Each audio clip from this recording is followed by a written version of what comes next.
Hello dear students, welcome back to our YouTube channel defacto classes. Dear students, previous video में हमने Kochi first theorem पढ़ी थी limits के ऊपर। आज की वीडियो के अंदर हम डिस्कस करने वाले हैं कोची की सेकंड थ्योरम जो लिमिट्स के ऊपर है कि किस तरीके से हम सेकंड थ्योरम को आज प्रूव करेंगे।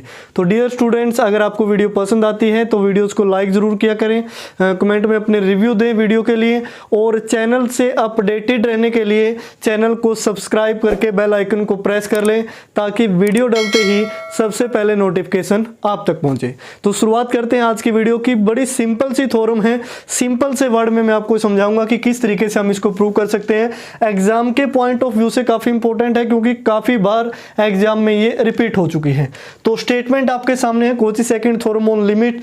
यहाँ पे है स्टेटमेंट कुछ इस टाइप से है, इफ ए एन, ये कोई सीक्वेंस है ऑफ पॉजिटिव टर्म्स, यानी कि इसके अंदर जितनी भी टर्म्स है वो क्या होंगी, पॉजिटिव होंगी। एंड जो limit N tends to infinite A N to the power 1 by n and limit n tends to infinite a n plus 1 upon a n both exist finitely और infinitely।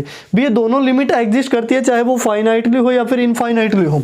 देन हमें prove करना है कि ये जो दोनों limits है वो क्या होंगी, इक्वल होंगी भी। तो इसको हम प्रूव करते हैं। तो यहाँ प्रूफ में मैं लिख देता हूँ। तो प्रूफ में हम सबसे पहले सपोज कर लेते हैं भी। तो सपोज कर लेते हैं कि ये जो लिमिट है, let limit n tends to infinite, ये जो a n plus 1 upon a n है, इसकी वैल्यू है l है भी इसकी वैल्यू कोई l आ रही है, l ले सकते हो, p ले सकते हो, a ले सकते हो, कुछ भी, ठीक है ना। जहां पे वेयर l इज फाइनाइट और इनफाइनाइट, ठीक है ना। एल की वैल्यू कुछ भी हो सकती है, फाइनाइट हो सकती है, इनफाइनाइट हो सकती है, क्योंकि इसने बोला भी लिमिट एग्जिस्ट करती है, वो फाइनाइटली है या फिर इनफाइनाइटली, वो दोनों केस हो सकते हैं। तो दोनों हम एक ही के अंदर कर देते हैं। तो एल यहाँ फाइनाइट भी हो सकता है और इनफाइनाइट भी हो सकता है। अगर ऐसा है भी इसकी लिमिट एग्जिस्ट करती है तो हम यहाँ लिखेंगे for epsilon greater than 0 there exist a positive integer m, एक पॉजिटिव इंटीजर m इस तरीके से एग्जिस्ट करेगा, क्योंकि लिमिट एग्जिस्ट करती है। तो उसकी डेफिनेशन हम लिख रहे हैं कि यहाँ पे जो a n प्लस 1 है अपॉन a n है, उसमें से l हम माइनस करके मोड लें तो वो लेस देन एप्सिलॉन होगा for all n greater than equal to m, ठीक है ना। इसके लिए ये क्या होगा, ट्रू होगा। ये लिमिट की डेफिनेशन है भी, यानी किसी पर्टिकुलर टर्म के बाद की जो सारे टर्म है वो उसे इंटरवल के अंदर आए। अब यहाँ से अगर हम मोड को ओपन करते हैं तो डियर स्टूडेंट्स, प्रीवियस क्लास में आपने पढ़ा होगा, जैसे मैं सिंपल सा यहाँ लिख के दिखा देता हूँ कि अगर मोड x दे दिया हो लेस देन 5 हो, तो इसका अर्थ होता है कि जो x है वो -5 और +5 के बीच लाई करता है। क्लास 11th में बड़ी सिंपल सी इनइक्वालिटी आई थी, यानी कि मोड वाली। अब वही वाली चीज़ हम यहाँ करेंगे कि ये जो मोड है, अगर ये मोड है तो इसको अगर हम मोड को ओपन करते हैं तो इसका अर्थ क्या हुआ कि a n plus 1 upon a n की वैल्यू है जो वो माइनस एप्सिलॉन से बड़ी होगी और प्लस एप्सिलॉन से क्या होगी, छोटी होगी। और सॉरी, ये माइनस में l और है, ठीक है ना, क्योंकि मोड के अंदर जो भी होता है वो सारा हमने लिखना होता है, माइनस एप्सिलॉन होगा भी। Clear. For all n greater than equal to n, clear. तो इसके लिए ट्रू होगा। अब हम क्या करते हैं, दोनों तरफ यहाँ जो है ऐड कर, जो l है उसको ऐड कर देते हैं, ठीक है ना। यहाँ भी और यहाँ भी, हर जगह। तो जब l को आप प्लस करोगे तो यहाँ से वैल्यू क्या आएगी, l minus epsilon less than होगा। यहाँ n को जब आप प्लस करोगे तो ये माइनस वाला कैंसिल हो जाएगा, ये बचेगा, less than l plus epsilon, ठीक है ना। तो ये वैल्यू होगी ट्रू। ये किस किस के लिए, for all n greater than equal to m। n क्या है, टोटल नंबर ऑफ टर्म्स है। तो उसके बाद अब यहां से देखिए, जो यहां पे n है, हियर जो n की वैल्यू है वो क्या क्या हो सकती है। n की value greater than equal to m है, तो n की वैल्यू m भी हो सकती है। तो यहां n की वैल्यू m हो सकती है, m प्लस 1 हो सकती है, m प्लस 2 हो सकती है, सो ऑन कहां तक हो सकती है, ये n माइनस 1 तक हो सकती है। हो तो n भी सकती है, n की वैल्यू n है कि नहीं, लेकिन हमने सिर्फ कहां तक लिया है, n माइनस 1 तक लिया है, ध्यान से समझना इसको बिल्कुल। अगर n की वैल्यू m के इक्वल है, फर्स्ट केस लेते हैं हम, if n is equal to क्या है, m के इक्वल है, तो n अगर m के इक्वल है तो दिस इंप्लाइज यहां से क्या आएगा, l minus epsilon less than an plus 1 upon an। यहां अब देखो n की जगह हमने क्या रखना था, m रखना था, तो जहां भी n आपको दिखाई दे उसका क्या बना देना आपने, m बना देना है अभी, तो यहां भी क्या हो जाएगा, m हो जाएगा, यानी कि am plus 1 upon am less than क्या होगा, l प्लस एप्सिलॉन। इसको हम फर्स्ट इक्वेशन मान लेते हैं अभी, ठीक है ना, बड़ा सिंपल सा है। अब दोबारा हम यहाँ पे आते हैं, यानी कि n की वैल्यू को और आगे बढ़ाते हैं। अगर n की वैल्यू m प्लस 1 हो जाए तो इस केस में क्या होगा, इस केस में भी सेम हम वही लिखेंगे कि l माइनस एप्सिलॉन है, जो l माइनस एप्सिलॉन है लेस देन होगा a। अब आपने n की जगह पे क्या रखना है अभी, m प्लस 1। यहाँ जब m प्लस 1 रखोगे तो ये m प्लस 1 और 1 यानी कि m प्लस 2 हो गया, a m प्लस 2, और नीचे n की जगह क्या रखोगे, m प्लस 1, तो a m plus 1 less than l plus epsilon for all n greater than equal to m। ये लिखने की जरूरत ही नहीं है क्योंकि अभी हम सिर्फ एक पर्टिकुलर केस ले रहे हैं, बस आपने ध्यान रखना है भी। अब अगर आगे हम बढ़े, अगर n की वैल्यू को मैं m प्लस 2 लूँ, ध्यान से समझना, n की जगह हम m प्लस 2 पुट कर रहे हैं, m प्लस 2 पुट करोगे n की जगह m plus 2 plus 1 m plus 3 हो गई, तो l minus epsilon less than a m plus 3, नीचे ऐसे ही a m प्लस 2 हो जाएगा less than l plus epsilon, ठीक है ना। सो ऑन ये चलता जाएगा इस तरीके से। अगर n की जगह n माइनस 1 हो जाए, n की जगह क्या ले ले, n माइनस 1 ले ले, ये फर्स्ट इक्वेशन थी, ये सेकंड इक्वेशन हम वैल्यू पुट करते जा रहे हैं, ये थर्ड, सो ऑन ये लास्ट इक्वेशन है। तो यहाँ से मैं लिखूंगा l minus epsilon less than n minus 1 put करना है भी, किसकी जगह, n प्लस 1 की जगह, ध्यान से समझना, n प्लस 1 की जगह n माइनस 1 पुट कर देना है। तो अकेले n की जगह पुट करना है, n प्लस 1 की जगह नहीं, ये बोलने में हो जाता है कई बार, n की जगह n माइनस 1 रखोगे तो माइनस 1 प्लस 1 निकल गया, तो ऊपर क्या बचेगा, an, नीचे देखो n की जगह पे सिंपल आपने n माइनस 1 रख देना है, तो ये बना an minus 1 less than l plus epsilon, ठीक है ना।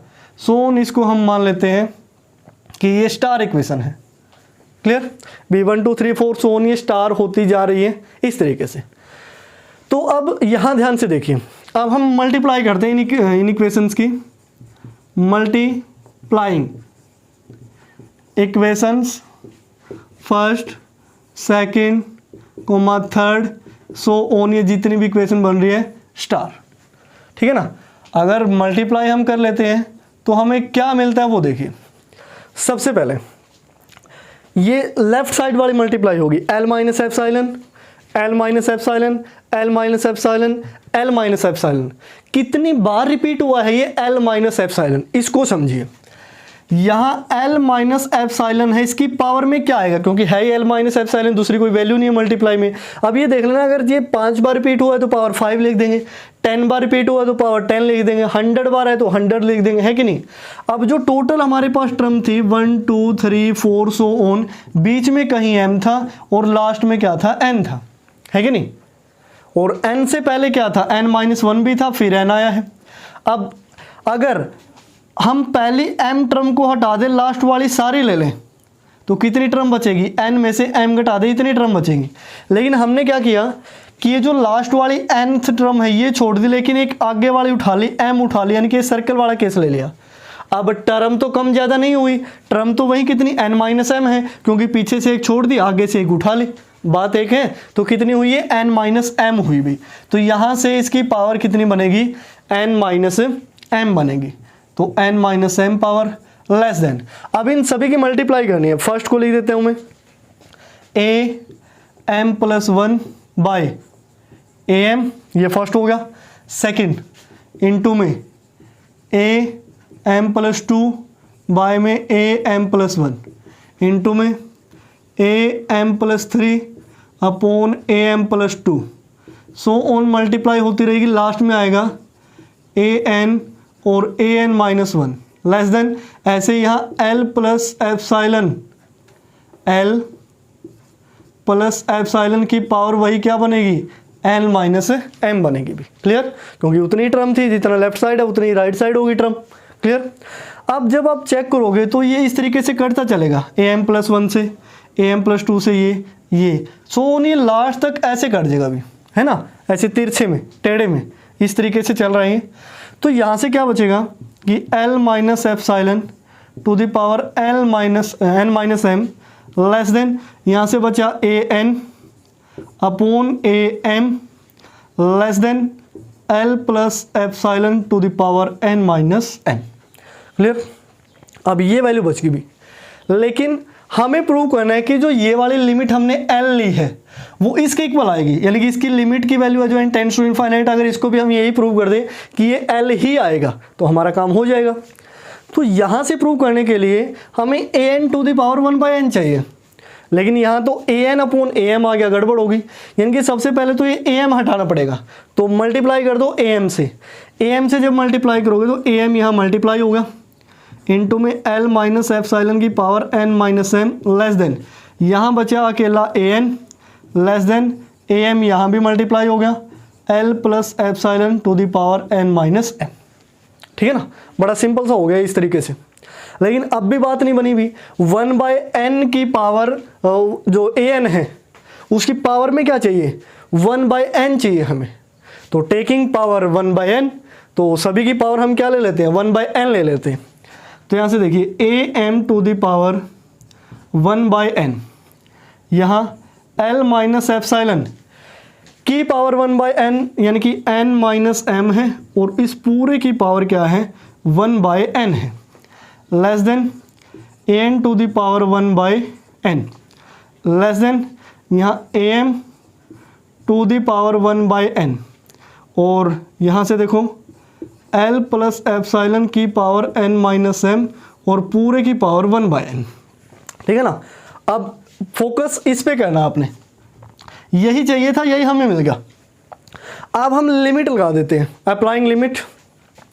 जब आप लिमिट अप्लाई करोगे, limit N tends to infinite, ठीक है ना, तो यहाँ से जो ए एम की पावर वन बाय एन, और यहाँ से देखो मल्टीप्लाई कर लेते हैं पावर की, l minus epsilon, n into one by n करोगे तो वन माइनस ये क्या हो गया, एम बाय एन हो गया। क्लियर।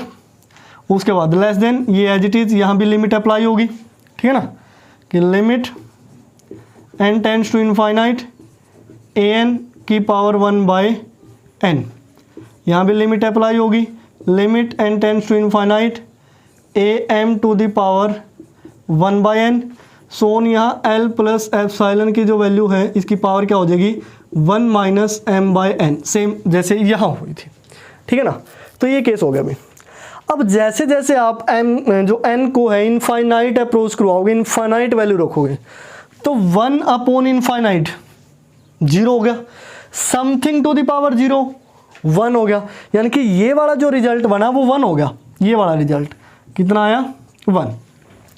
यहाँ से देखो n tends to infinite, m upon infinite, m क्या है, नंबर ऑफ टर्म्स है, पॉजिटिव है, कोई पॉजिटिव नंबर को इनफाइनाइट से डिवाइड करोगे, दिस मीन्स वो क्या हो गया, जीरो हो गया। तो वन माइनस जीरो वन, इसकी पावर क्या बची, वन, तो साथ में क्या आया, एल माइनस एप्साइलन आया, है कि नहीं, क्योंकि पावर वन है तो अकेला क्या बचेगा, एल माइनस एप्साइलन।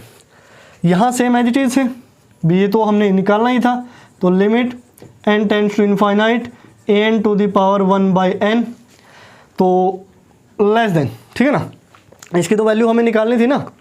उसके बाद अब यहाँ से सेम वही one by n, one by infinity, ये जीरो को अप्रोच करेगा, ये जीरो हो जाएगा तो इसकी पावर वन बचेगी, तो ये क्या बचा, एल प्लस एप्साइलन। आप इसमें लिमिट अगर ना लगाना चाहे अलग अलग से आप बता सकते हैं, हाँ भी ये किसको अप्रोच करेगा, ये एल माइनस एप्साइलन को, ये एल प्लस एप्साइलन को, तो इसकी वैल्यू इन दोनों के बीच में आ जाएगी। ठीक है ना, तो बड़ा सिंपल सा तरीका है। तो अब मैं इसको यहाँ ऊपर से हटा देता हूँ मैं, ठीक है ना, क्योंकि थोड़ा सा और रहता है, बिल्कुल सिंपल सा है, बस हो ही गया, काफ़ी आसान सी ये थ्योरम थी। तो यहाँ से हमें क्या पता चला, अगर मैं इसको हटा दूँ यहाँ से, जब एन टेंड्स टू इनफाइनाइट, बल्कि आपको यहाँ तीनों जगह लिमिट लगाने की जरूरत ही नहीं है, अगर आप यहाँ ना भी लिखोगे कि लिमिट हम यहाँ अप्रोच नहीं करवा रहे, अलग अलग से अप्रोच करवा रहे हैं, तो वो भी चलेगा भी, ठीक है ना। यहाँ आप लिख सकते हो अलग से, एक ही जगह आप लिख सकते हो applying n tends to infinite, ठीक है ना। तो ये रिजल्ट हमारे बन गए बस सीधा सा कि जो an to the power 1/n है वो इन दोनों के बीच में आ रही है। अगर लिमिट आप अलग से बिल्कुल बीच में ना लिखें तो अजीब सा लगता है थोड़ा, तो आप इस तरीके से भी लिख सकते हैं, वो भी लिख सकते हैं, बात एक ही। तो यहाँ से हमें पता चला कि अगर n टेंड्स टू इनफाइनाइट है तो ये जो an to the power 1/n है ये L माइनस एप्सिलॉन से L प्लस एप्सिलॉन तक लाई करता है कि नहीं। अगर इसी को मैं लिमिट की डेफिनेशन के अकॉर्डिंग लिखूं तो मैं यहां से ये लिख सकता हूं कि an to the power 1/n minus L less than होगा एप्सिलॉन, है कि नहीं, for all n greater than equal to m, ठीक है ना। ये हमने साबित कर दिया। अब इसका मीनिंग क्या होता है, दिस इंप्लाइज कि limit n tends to infinite an to the power 1/n is equal to क्या होगा, l होगा। भी ये वैल्यू भी l है, ये हम स्टार्टिंग में l लेके ही चले थे। दिस इंप्लाइज यहाँ से हम क्या लिख सकते हैं, हैंस हम यहाँ से बता सकते हैं कि limit n tends to infinite कि जो an प्लस 1/an है इसकी वैल्यू भी l है, और ये किसके इक्वल है, limit n tends to infinite an to the power 1/n के। तो ये दोनों चीज़ें क्या होगी, इक्वल। तो ये था अभी, ये है आपका कोची जो सेकंड थ्योरम है लिमिट्स की, उसका रिजल्ट। बड़ी सिंपल सी थ्योरम है, आसान सी थ्योरम है, बस आपको स्टेप बाय स्टेप अच्छी तरीके से समझते चलना है। भी काफ़ी आसान है। अगर इसको आप कई बार बुक में देखते हो तो बुक में कुछ उठ टांग सा लिखा होता है, भी 1-2 एप्सिलॉन/2 ले लिया, कभी कुछ ले लिया, तो वहाँ थोड़ा सा कन्फ्यूजन रहता है बच्चों को कि अलग अलग बुक है सर, इस बुक में वो लिख रखा है, इसमें m की जगह n ले रखा है, इसमें नोट ले रखा है, इसमें p लिख दिया। तो वो ऐसा कंफ्यूज नहीं हो जाना, वो जस्ट एक नंबर होते हैं, आप n ले लो, m ले लो, p ले लो, कोई इफेक्ट नहीं पड़ेगा। तो इन चीज़ों का आपने ध्यान रखना है। सिंपल सा बड़ा इस तरीके से आपने लिखना है कि चीज़ें अच्छी तरीके से क्लियर हो, स्टेप बाय स्टेप आप समझ में आए कि आपने क्या लिखा। अभी फर्स्ट स्टेप हमने ये लिखा, उसके बाद ये हो गया, उसके बाद ये हो गया। हर चीज़ को जितना आप खोल के समझने की कोशिश करोगे उतना ही मैथमेटिक्स के अंदर इंटरेस्ट भी डेवलप होगा, है कि नहीं। यानी कि जितनी डीप नॉलेज आपको होगी किसी भी टॉपिक की, जब टॉपिक को आप फील करने लग जाते हैं ना, कि जैसे इमेजिनेशन का खेल है, हाँ भी ऐसा हो रहा है, n टेंड्स टू इनफाइनाइट जा रहा है, अगर आप इमेजिन कर पा रहे हो, फील कर पा रहे हो टॉपिक को, तो बहुत आसानी से आपको समझ में आएगा। अगर सिर्फ वीडियो चल रही है भी, आप कॉपी पे उतारे जा रहे हैं, उतारने को तो इसका सोल्यूशन भी दे सकते हैं डिस्क्रिप्शन बॉक्स में, लेकिन वो समस्या का समाधान नहीं है, वो जस्ट एक मेमोराइज करने वाला तरीका हो गया।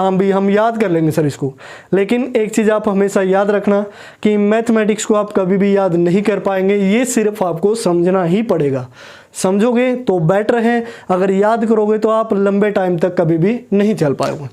तो डियर स्टूडेंट्स, आज की वीडियो के अंदर हमने ये कोची सेकंड थ्योरम है जो लिमिट है उसके ऊपर उसने हमने कंप्लीट की है। तो डियर स्टूडेंट्स, बने रहिए डिफेक्टो क्लासेस के साथ। नेक्स्ट जो क्लास होगी उसमें हम एक्सरसाइज को सोल्व करने वाले हैं, तो तब तक के लिए देखते रहिए डिफेक्टो क्लासेस।